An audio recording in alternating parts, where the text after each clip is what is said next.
잠실중앙교회 교우 여러분 반갑습니다. 올해 4년째 잠실중앙교회에서 사랑을 나눠주세요 라고 섬겨주시니 감사합니다. 이번에는 한겨울철에 힘들게 노숙하는 노숙인들과 열악한 환경에 있는 쪽방 주민들에게 따뜻한 겨울 점퍼를 나눠드리려고 합니다. 그렇게 기도하는 중에 또 연락이 와서 잘 쓰였으면 좋겠습니다. 안녕하십니까 성도 여러분. 제가 여기 38년 있는 동안 잠실중앙교회와는 인연이 꽤 깊었던 것 같습니다. 저희 아이들이 전 세계로 뻗어나갈 수 있는 큰 일꾼이 될 수 있게끔 성도 여러분 기도 부탁합니다. 감사합니다. 잠실 11월은 사라질. 우리 함께 이웃에게 사랑을 나눠주세요. 우리는 사랑수를 한다.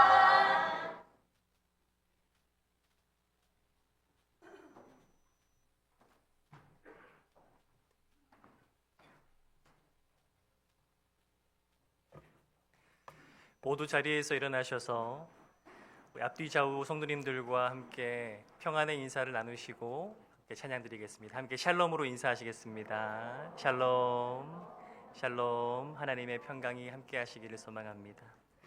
우리 함께 임리 찬양 부르며 예배 드리시겠습니다.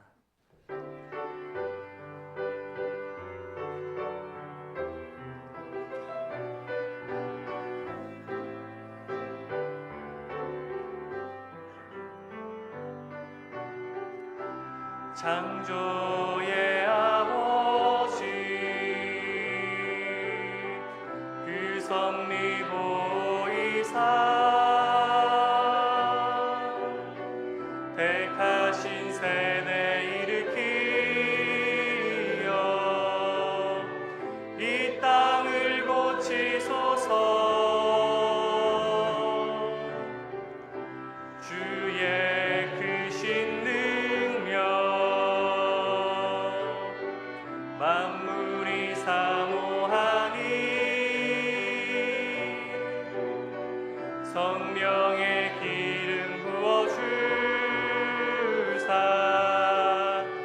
이 시간 임하소서.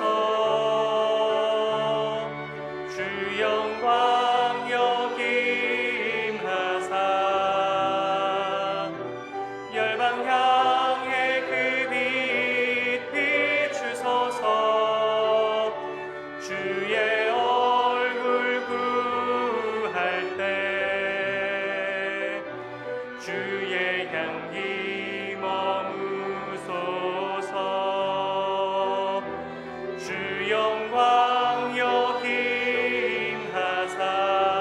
역임하사 열방 향해 그 빛 비추소서.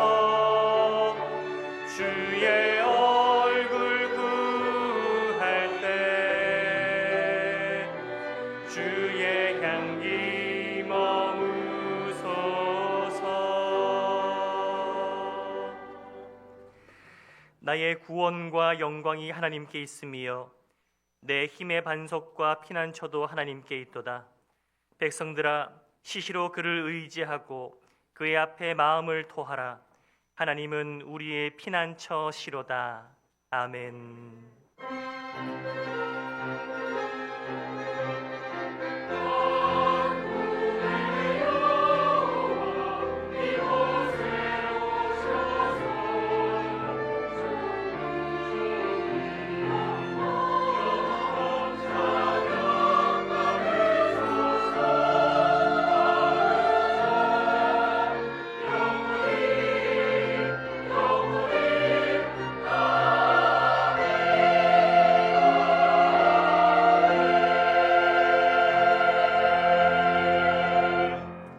사도신경으로 우리의 신앙을 고백하시겠습니다. 나는 전능하신 아버지 하나님 천지의 창조주를 믿습니다. 나는 그의 유일하신 아들 우리 주 예수 그리스도를 믿습니다. 그는 성령으로 잉태되어 동정녀 마리아에게서 나시고 본디오 빌라도에게 고난을 받아 십자가에 못 박혀 죽으시고 장사된 지 사흘 만에 죽은 자 가운데서 다시 살아나셨으며 하늘에 오르시어 전능하신 아버지 하나님 우편에 앉아 계시다가 거기로부터 살아있는 자와 죽은 자를 심판하러 오십니다. 나는 성령을 믿으며 거룩한 공교회와 성도의 교제와 죄를 용서받는 것과 몸의 부활과 영생을 믿습니다. 아멘.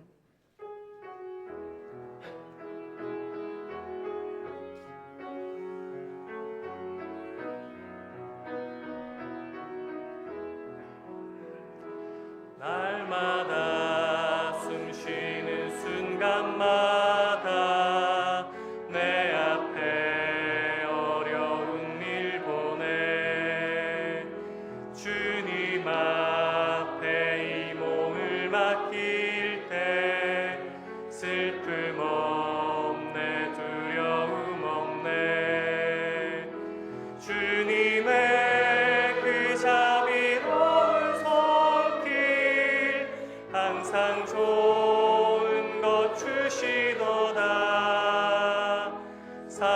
사랑스레 아픔과 기쁨을 수고와 평화와 안식을 날마다 주님 내 곁에 계셔 자비로 날 감싸 주시네 주님 앞에 이 몸을 맡길 때 힘 주시네 위로함 주네 어린 나를 품에 안으시사 항상 평안함 주시도다 내가 살아 숨을 쉬는 동안 살피신다 약속하셨네 인생의 어려운 순간마다 주의 약속 생각해보네 내 맘속에 믿음 잃지 않고 말씀 속에 위로를 얻네 주님의 도우심 바라보며 모든 어려움 이기도다 흘러가는 순간순간마다 주님 약속 새겨봅니다. 모두 자리에 앉으셔서 겸손한 마음으로 참여의 기도를 드리시겠습니다. 하나님 아버지, 우리를 다시 예배의 자리로 인도하여 주심에 그리스도의 보혈을 의지해 허물과 죄를 고백하게 하시니 감사합니다. 늘 받은 것에 대해 감사하지 않고 내게 없는 것에 대한 불만만 가득했던 우리의 마음을 이 시간 고백합니다. 내가 갖지 못한 남이 갖고 있는 것들, 나에게 주신 은사와 축복에 감사하기보다 남이 부러워 마음의 눈이 가리워진 채 살았습니다. 그리스도인의 길을 가기보다 세상이 써놓은 길을 추구했습니다. 믿음의 주관을 잃고 사람의 요구에 맞추며 죄악된 길도 마다하지 않았음을 고백합니다. 정직하지 못한 것, 교만했던 것, 내 고집대로 생각하고 나 중심대로 행했던 모든 말과 생각과 행동을 자백하오니 용서하여 주시옵소서. 주님께서 베풀어 주신 은혜가 한이 없다고 입술로는 고백하지만 작은 어려움 앞에서도 하나님을 원망하며 불평했던 지난 한 주간의 삶을 주님께서 아십니다. 주님 다시 오실 때가 날로 가까워지는데 준비되지 못한 채 이 세상의 물질과 명예와 쾌락만 쫓으며 살아온 죄를 주님 앞에 내려놓습니다. 예수 그리스도의 보혈로 용서하여 주시고 성령으로 충만케 하여 주시옵소서. 지금은 주님과 나만이 아는 바로 그 죄를 생각하며 묵묵히 참여의 기도를 계속해서 드리시겠습니다. 사랑의 하나님, 아무도 보지 않고 있는 그 순간 하나님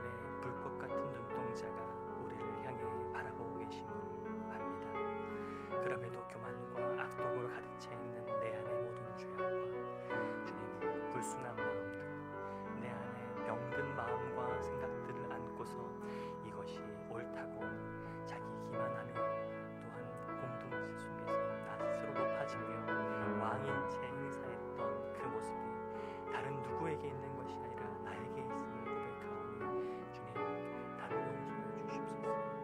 먼저 이 시간 나를 보게 은혜를 허락하여 주시옵소서.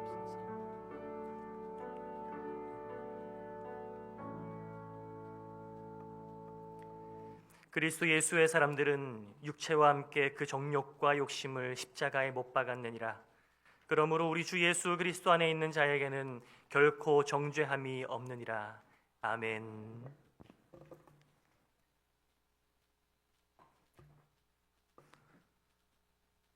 하늘과 땅과 천지 만물을 창조하신 여호와 하나님, 우리를 구원하여 주시고 우리를 하나님의 자녀로 삼아 주셔서 감사합니다.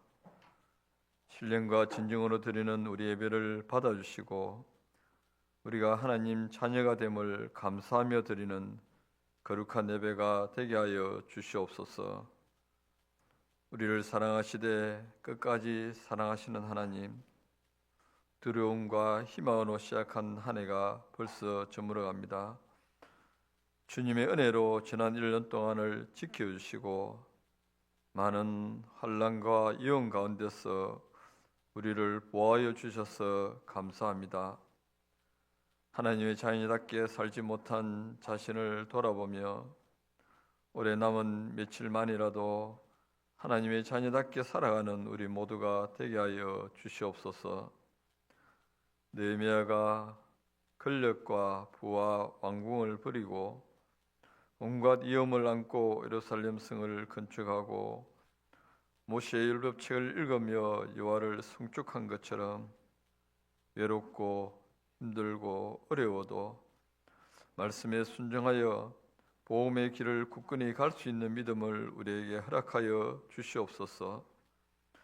한 해의 아쉬움과 실패에 매여 있지 않고 새로운 창조를 위해 자기를 버리며 하나님의 뜻을 내 안에 가득 채우고 하나님의 목적대로 살아가길 위해 새롭게 시작하는 잠정의 모든 성도가 되게 하여 주시옵소서. 오랜 질병 가운데 드리는 우리의 기도와 생계와 사업과 가족의 갈등으로 힘들어하는 우리 형편을 다 아시는 하나님, 지쳐서 쓰러지기 전에 우리의 기도에 응답하여 주시옵소서. 우리를 회복시켜 주셔서 하나님께 받은 사랑을 전하며 이웃을 사랑하는 새로운 삶을 살아가도록 우리에게 은혜를 베풀어 주시옵소서. 연말이 되고 추운 겨울이 되면 더 힘들어하는 이웃들이 있습니다. 그들을 돌아볼 수 있는 여유를 갖도록 인도하여 주시옵소서. 국가의 흥망성쇠를 좌우하시는 여호와 하나님, 전국이 많이 불안합니다. 지금까지 이 백성을 지키신 하나님께서 이 위기를 잘 극복하여 이 나라 더욱 올바르게 발전해 가도록 도와주시옵소서.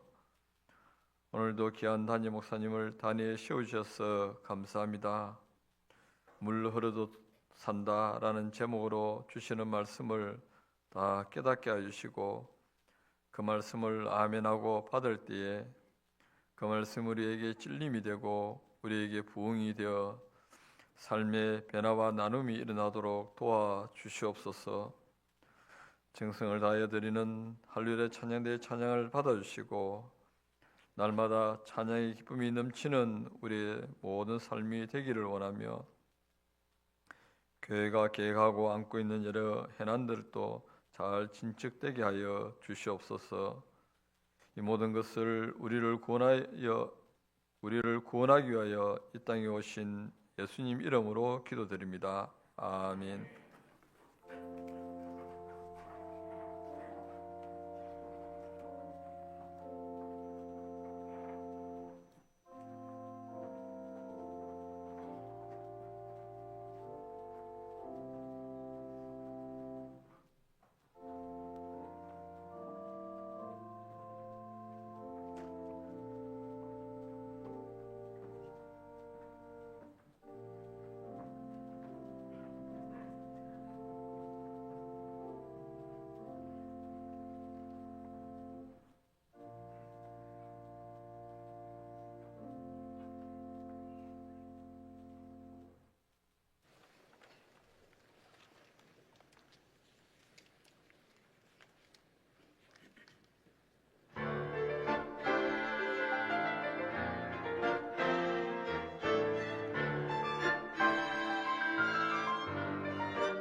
아멘.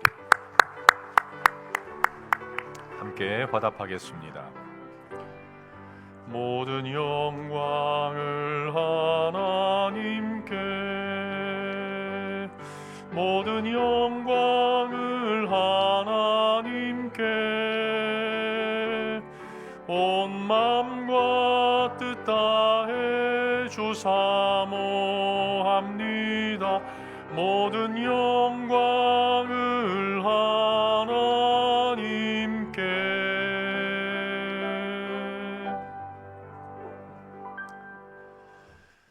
하나님 말씀은 마가복음 1장 9절에서 13절까지입니다.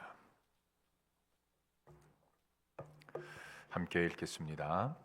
그때에 예수께서 갈릴리 나사렛으로부터 와서 요단강에서 요한에게 세례를 받으시고 곧 물에서 올라오실새 하늘이 갈라짐과 성령이 비둘기같이 자기에게 내려오심을 보시더니 하늘로부터 소리가 나기를 너는 내 사랑하는 아들이라 내가 너를 기뻐하노라 하시니라. 성령이 곧 예수를 광야로 몰아내신지라. 광야에서 40일을 계시면서 사탄에게 시험을 받으시며 들짐승과 함께 계시니 천사들이 수종 들더라. 아멘.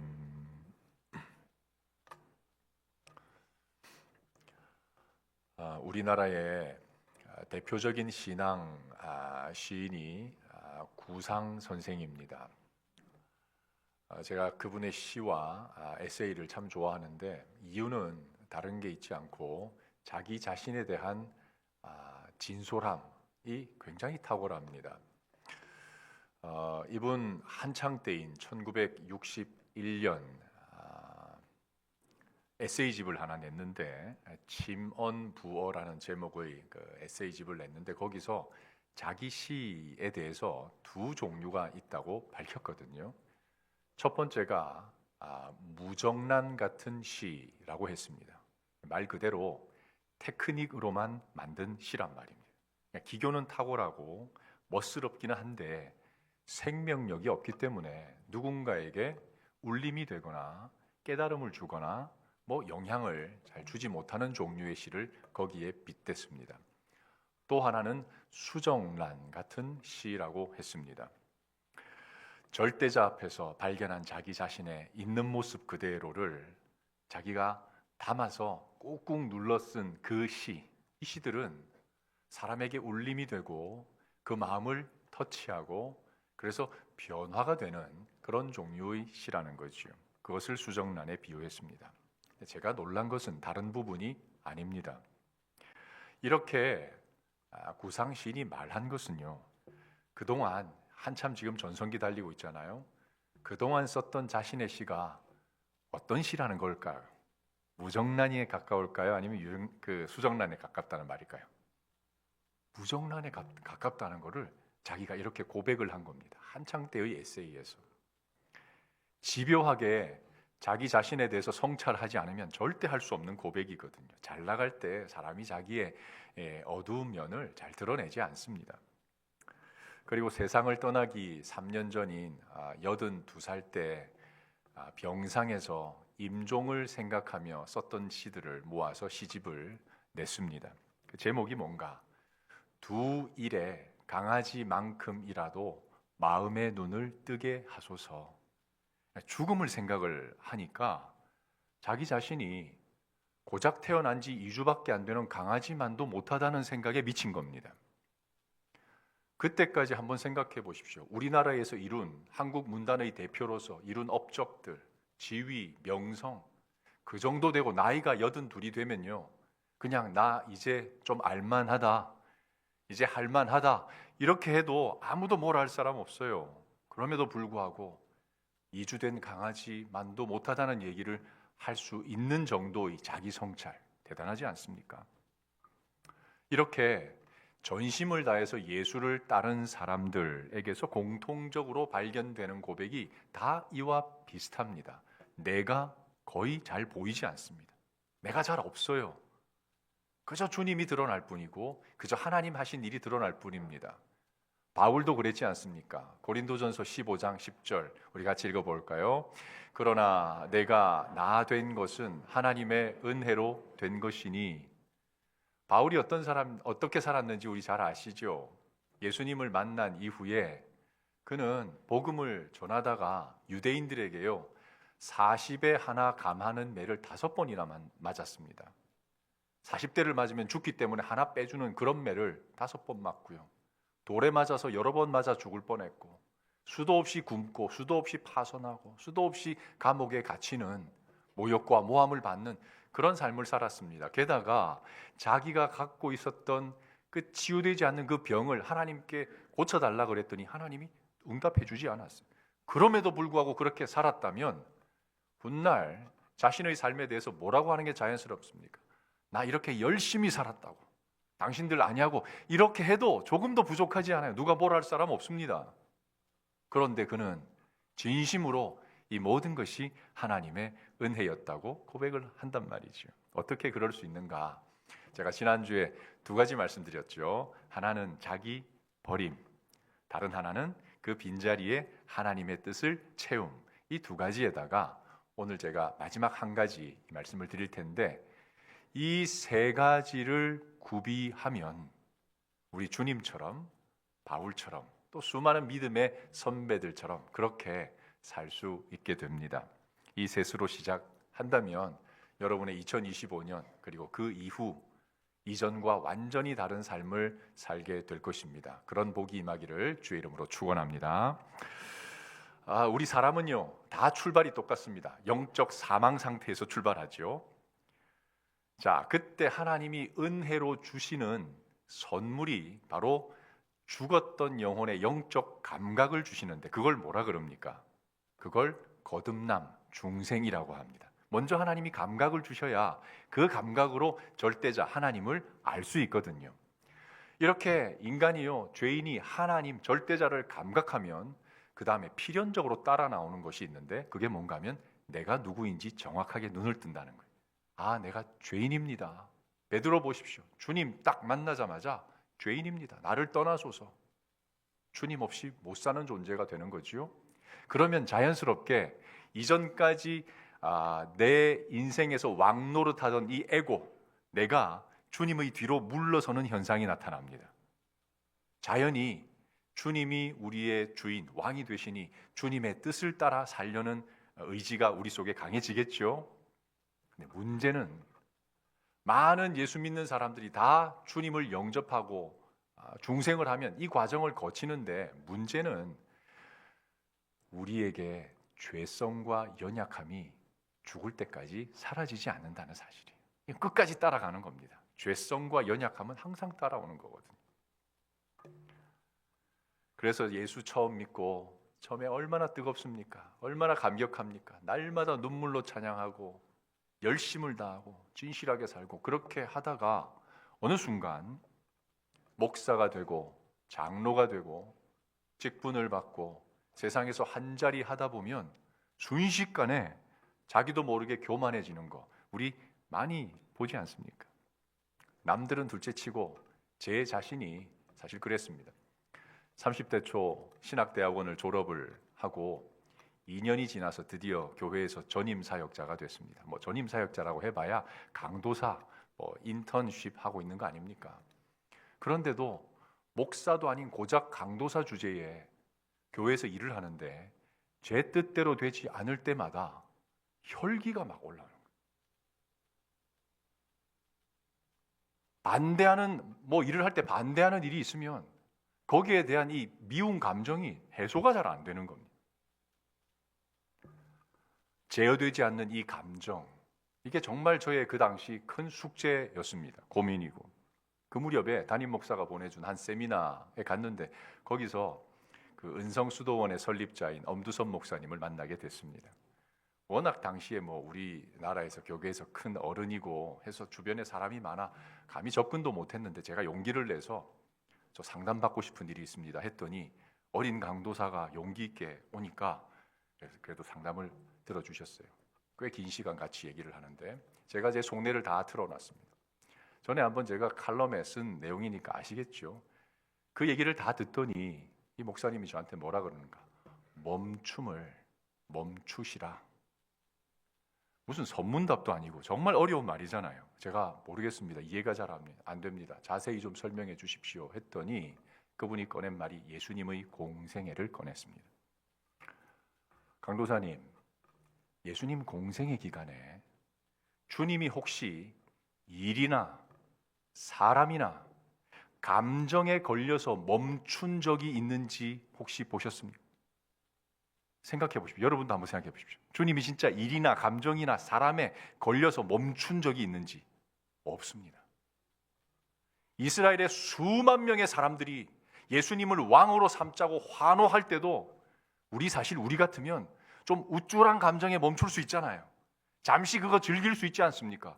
주님 그거 아니고 당장 자기 손으로 그 사람들을 다 헤쳐 흩어버렸습니다. 우쭐한 감정에 멈추지 않았다는 말이에요. 뿐만 아니라 공생애 기간 바리새인들이 예수님을 얼마나 미워하고 힐난했습니까? 틈만 나면 모함하고 죽이려 하고 비난하고 거짓말로 사람을 이상하게 만들고 이럴 때마다 예수님이 거기에 주눅들거나 그 사람들을 미워하거나 하셨습니까? 아니요.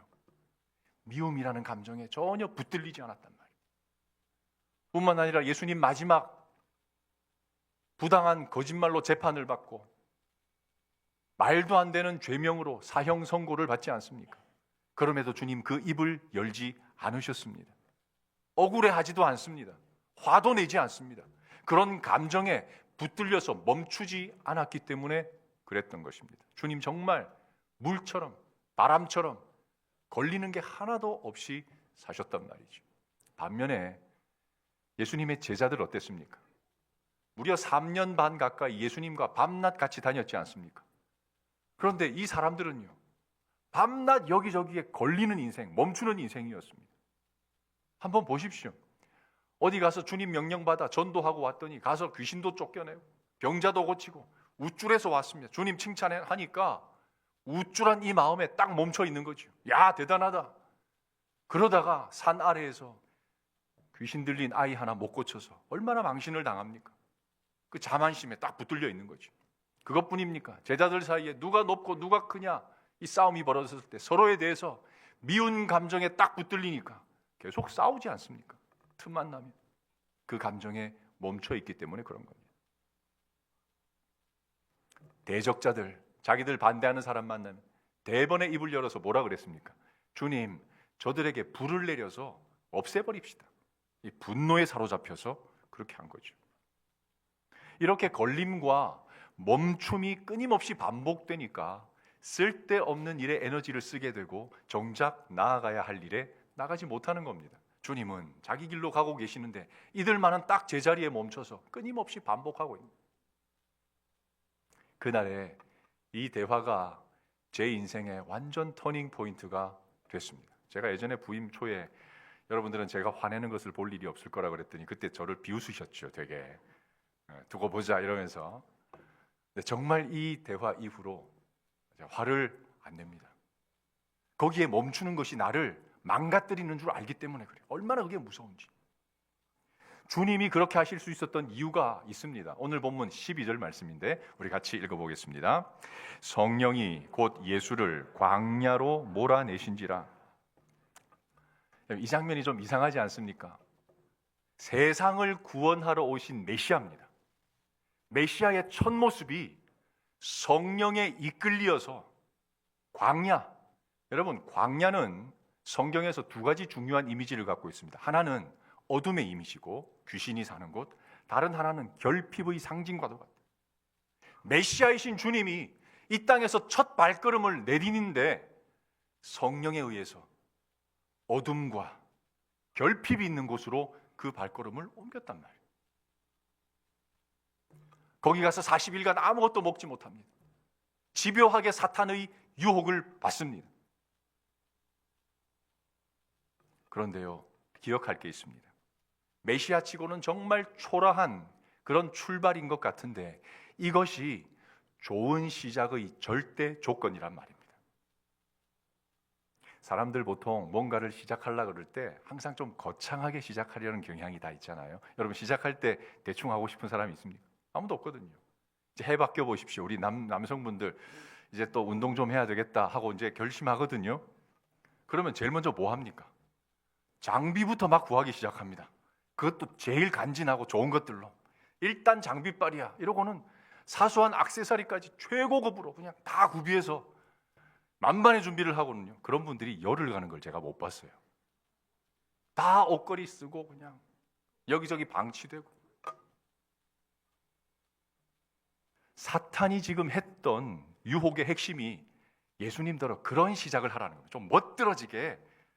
너 신이잖아. 하나님의 아들이잖아. 메시아잖아. 그러면 저 사람들 다 알 수 있도록 멋들어지고 거창하게 한번 시작을 해보라. 이걸 거기서 집요하게 유혹했단 말이에요. 그런데 주님 아시죠? 성령님의 이끌림을 받아 거기 갔단 말은 성령께 완전히 자기를 다 의탁했다.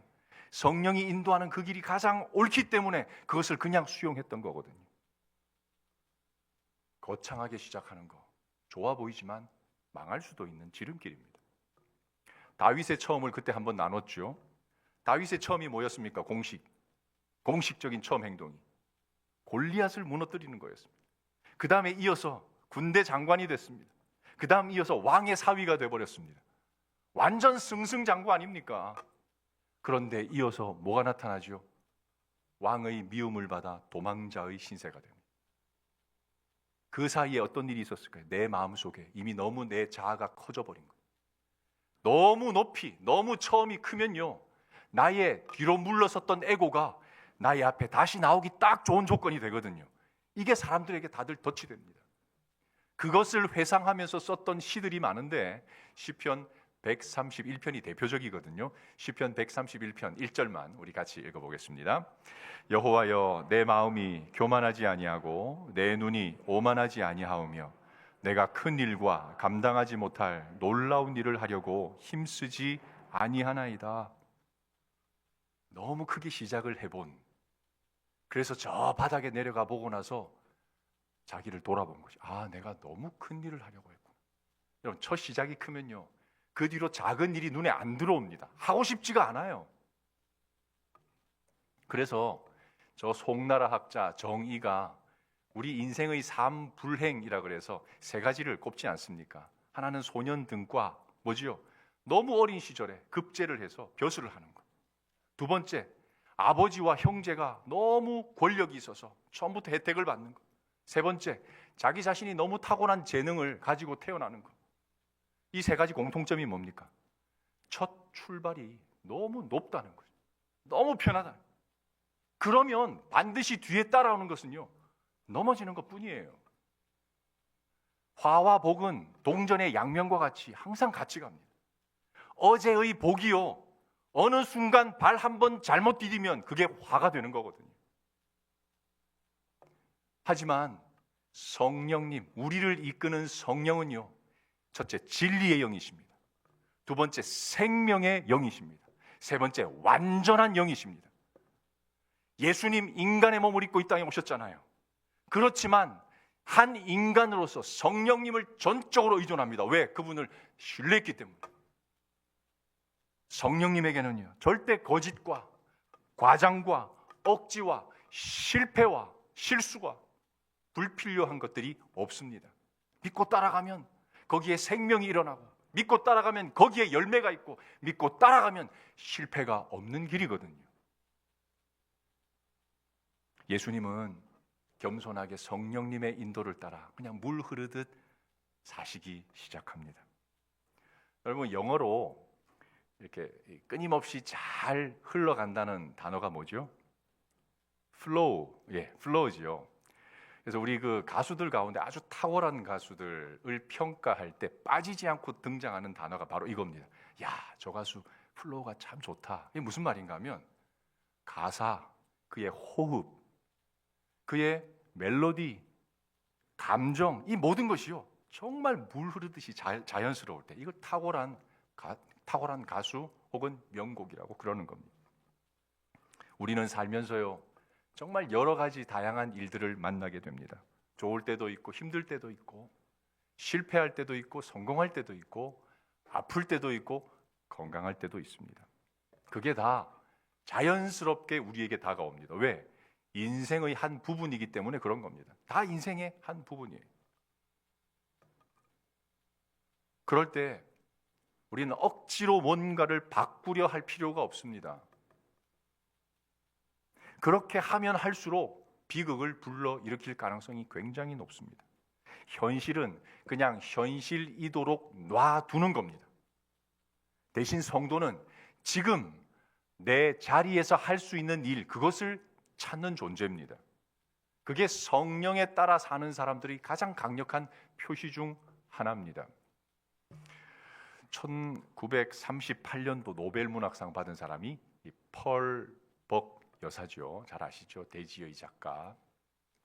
사실 이분이 문학가로서도 유명하지만 실제로 이분의 활동의 대부분은 인권 운동가로서 활동했습니다. 대부분 시간을 여기에, 대부분 자원을 여기에 다 쏟았습니다.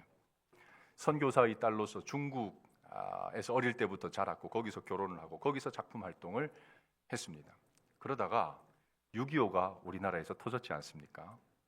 6.25 이후에 그가 듣게 된 아픈 소식이 있었어요. 이 땅에 자기 나라 사람들인 미군이 남긴 어두운 그림자가 있었어요. 그게 뭔가 하면 혼혈 아들이었습니다. 굉장히 많았다 그래요. 거기다가 전쟁 고아들 많지 않습니까? 그래서 그 실태를 파악하려고 한국을 방문한 적이 있습니다. 그 당시 한국은요, 전쟁 이후라서 극심하게 가난했습니다.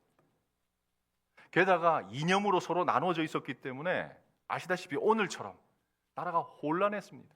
서로 좋은 말 나오지 않고 백성들 모이면 전부 네거티브한 얘기들 뿐이고 어두운 뿐이었습니다. 온 나라를 어둠이 뒤덮고 있었단 말이죠. 그렇게 한국을 돌아보던 중에 1960년 11월 4일 펄벅은 저 명동에 있는 서라벌 다방에서 당시 우리나라 문학의 어른으로 불렸던 그 공초 오상순 선생과 만나게 됩니다. 두 분이 깊은 대화를 나누다가 오상순 시인이 이분 이제 습관 중에 하나가 빈 노트를 들고 다니다가 항상 누구를 만나든지 여기에 글 하나 남기시지요. 이게 이제 이분 트레이드 마크거든. 펄벅에게 하나만 남기라고 했는데 그때 펄벅이 뭐라고 썼는가? 어둡다고 불평하기보다, 그러니까 어둡다는 게 그 당시 사회상이 어두웠다는 말이거든요. 어둡다고 불평하는 것보다 한자로 촛불을 켜는 것이 낫다. 제가 일부에 이 얘기를 하니까 오해하시는 분인데 지금 촛불 들고 나가라는 말 아닙니다. 오해하지 마세요. 그동안 제 설교 많이 들었지만 저 그런 거 아주 싫어합니다. 뭐 진보고 보수고 상관없이 집단으로 막 힘 과시하려는 거 저 되게 싫어하거든요. 그거 아닙니다. 이 문맥 잘 보셔야 돼. 이게 무슨 뜻인가 하면 모든 나라, 모든 민족, 모든 시대, 사람 사는 곳은 필연적으로 수많은 부조리와 모순과 악이 있을 수밖에 없다는 겁니다. 그때 어떻게 해야 되는가? 힘들고 어렵다고 불평만 하고 있지 말고 나 한 사람이라도 내가 있는 곳에서 촛불을 켜서 내 주변이라도 밝히라는 겁니다. 그걸 요구한 거예요. 펄벅이 이 나라를 돌아보니까 죄다 불평만 하고 있지 자기 몫을 제대로 하는 사람을 본 적이 없는 거예요.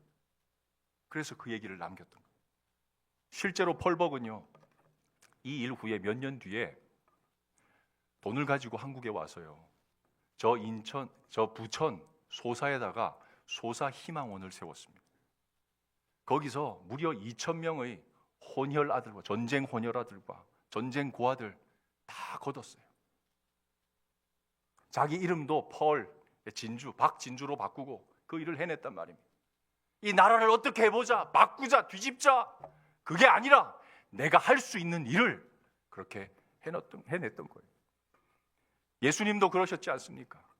식민 지배를 받고 있던 그 동족 팔레스틴 유대인들, 그들을 위해서 로마를 뒤집어 버리자, 그러지 않으셨습니다.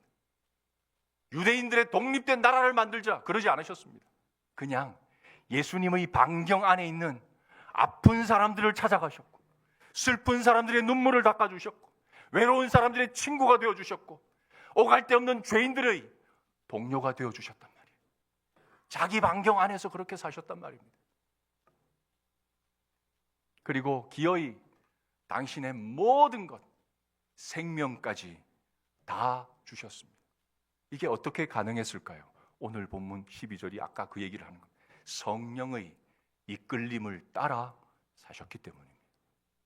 우리 고린도전서 9장 22절 같이 한번 읽어보죠. 약한 자들에게 내가 약한 자와 같이 된 것은 약한 자들을 얻고자 하며 내가 여러 사람에게 여러 모습이 된 것은 아무쪼록 몇 사람이라도 구원하고자 함이니.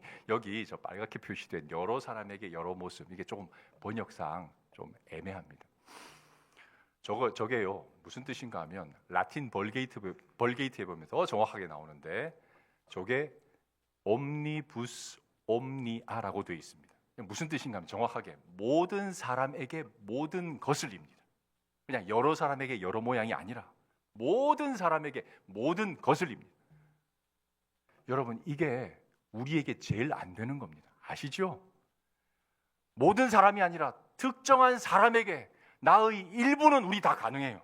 내 마음에 드는 사람에게 내가 주고 싶은 것은 가능해요. 그러나 모든 사람에게 모든 것은 아무나 하는 게 아닙니다. 그것은 성령의 이끌림을 완전히 받는 사람만이 가능한 일이에요. 예수님이 그러셨고 바울이 그랬습니다. 바울은요, 유대인 만나면 자기를 그렇게 미워해도 유대인 하나 얻고자 유대인처럼 살았어요. 이방인 만나면 그 이방인의 생명을 얻으려고 이방인이 됐습니다. 죄인을 만나면 그 죄인 살리려고 죄인의 자리까지 내려갔습니다. 진짜 모든 것을 모든 사람에게 주기 위한, 그게 뭐죠? 성령의 전적인 의탁에서 나온 행위입니다. 주님도 그러셨어요. 오늘날 크리스천들이 이게 제일 잘 안 됩니다. 여러분은 예수를 품고 있는 사람들입니다. 무정란 그리스도인이 되고 싶습니까? 수정란 그리스도인이 되고 싶습니까? 둘 중에 하나는 분명히 선택하셔야 될 거 아닙니까? 자기 버림, 하나님의 뜻, 성령의 인도하심, 이 세 가지는 좋은 시작을 위한 삼위일체, 제가 명명한 거지만 이 이상 없습니다. 이것만 되면 우리는 어떤 형편에서도 어떤 자리에서도 좋은 시작을 할 수 있게 될 것입니다. 이 복이 여러분께 임하기를 주님의 이름으로 축원합니다. 이제 말씀을 기억하며 다 같이 일어나셔서 찬양하겠습니다.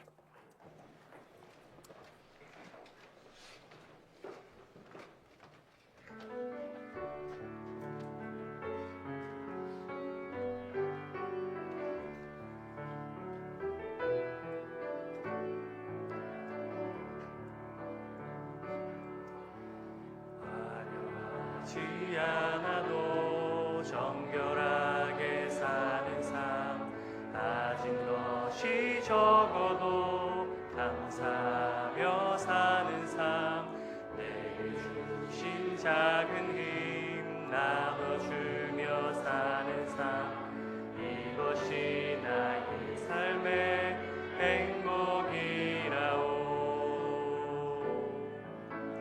눈물 날 일 많지만 기도할 수 있는 것, 억울한 일 많으나 주를 위해 참는 것, 비록 짧은 작은 삶 주 뜻대로 사는 것, 이것이 나의 삶의 행복이라오. 이것이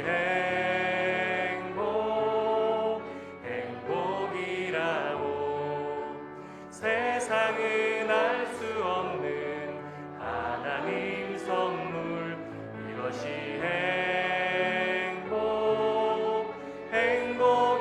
행복이라오. 하나님의 자녀로 살아가는 것, 이것이 행복이라오. 우리 목소리 높이 한 번 더 찬양합시다. 화려하지 않아도 정결하게 사는 삶, 가진 것이 적어도 감사하며 사는 삶, 내게 주신 작은 힘 나눠주며 사는 삶, 이것이 나의 삶의 행복.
하나님, 우리 아버지, 너무 화려하고 높고 크고 거창한 것만 보이는 세상이라 어느새 저희도 많이 오염된 것 같습니다.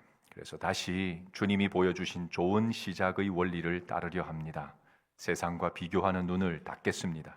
성령님 가자 하면 가고 멈추자 하면 관둘 줄 알고 견디라 하시면 인내할 줄 아는 저희들 되게 해 주옵소서. 그때 주시는 비밀하고 참된 평안과 행복을 누리는 잠중의 모든 성도들 되게 하여 주옵소서.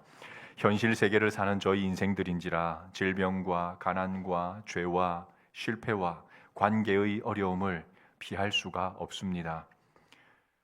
그런 이들에게 우리 주님처럼 물 흐르듯 그 일에 매이지 않고 멈추지 않는 복을 허락해 주시고 그 끝에서 약속 이루시는 하나님 만나게 하여 주옵소서. 나라가 몹시도 어둡고 어렵고 위태합니다. 저희들 그동안 말만 많았지 느헤미야처럼 나라 위에 울어본 적 없는 배부른 성도로 살았던 것 주님 너무 부끄럽고 죄송하고 아픕니다. 이 나라 불쌍히 여겨주시고 저희들 회개하고 정신 차릴 테니 다시 한번 기회를 주옵소서. 우리의 생명과 소유가 하나님께로부터 왔음을 인정하여 소득의 10분의 1과 감사와 선교를 위해 드린 모든 예물 받으시고 다시 시작하는 한 주간의 모든 여정을 눈동자와 같이 지켜 주옵소서. 주 예수 그리스도의 은혜와 하나님의 사랑과 성령의 동행하심이 사랑하는 잠중의 모든 성도들과 항상 함께 있을지어다. 아멘.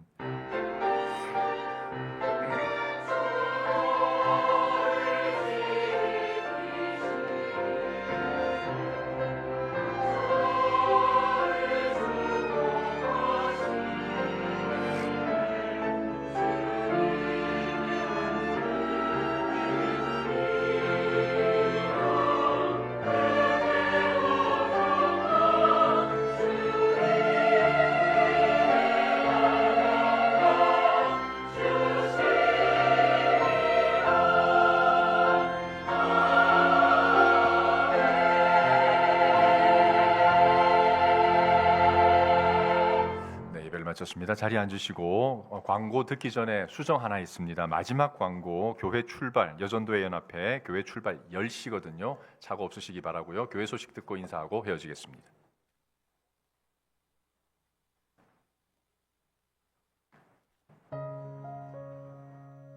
(2024년 12월 8일) 잠실중앙교회 소식입니다. 복된 주님의 날에 잠실중앙교회에 나오신 분들을 주님의 이름으로 환영합니다. 등록을 원하시는 성도님들께서는 예배 후 1층 새가족부실로 오시면 도와드리겠습니다. 긴급공 청회 안내입니다. 장미아파트 재건축에 따른 교회의 대응 방안에 대하여 오늘 오후 1시 30분에서 오후 3시까지 교육관 1예배실에서 공청회를 합니다. 재건축에 관심이 있는 모든 성도님들께선 참석 바랍니다. 공동의회 예고입니다. 다음 주일 오후 2시 40분 본당 대예배실에서 진행되며 의제는 24년 결산 및 25년 예산안 심의이며 대상은 세례교교인 전체입니다. 마라톤 복지재단 헌신예배 예고입니다. 다음 주일 1에서 3부는 이현주 목사님께서 말씀 전하십니다. 다음 주 마라톤 복지재단 후원 부스가 1층 로비에 마련될 예정입니다. 24년 회계감사 및 재정청구 마감 안내입니다. 각 부서는 회계장부를 오늘까지 사무실로 제출 바랍니다. 25년 교회학교 교사 추가 모집 공지입니다. 유치부 5명, 초등 1부 2명, 초등 2부 2명, 어하나 3명의 추가 지원이 필요합니다. 많은 관심 부탁드립니다. 기관 소식입니다. 야베스구에 25년 교사 및 차량 봉사자를 모집 중입니다. 기쁨으로 섬길 교사 및 봉사자를 모집합니다. 자세한 내용은 게시판을 참고하시기 바랍니다. 여전도회 연합회 총회가 오는 11일 수요일 오전 9시 45분 본당 대예배실에서 있습니다. 다락방사역원 주관 24년 순장 종강 모임이 다음 주일 오후 1시 20분 교육관 1예배실에서 진행됩니다. 청년교구 성탄 선물 보내기 행사 사랑을 나눠주세요가 진행 중입니다. 기간은 12월 1일부터 22일까지이며 참여 방법은 기본 일구자 3만원으로 금액은 자유롭게 참여하실 수 있습니다. 등대교회, 명진대 꽃사랑마을, 사랑의 연탄 나눔운동에 후원됩니다. 자세한 사항은 이정호 형제님께 문의 바랍니다. 교계 소식입니다. 서울남분우회 여전도회 연합회 원래회가 내일 서울 강남교회에서 있습니다. 언제 어디서나 나는 교회입니다. 주일 예배를 마칩니다.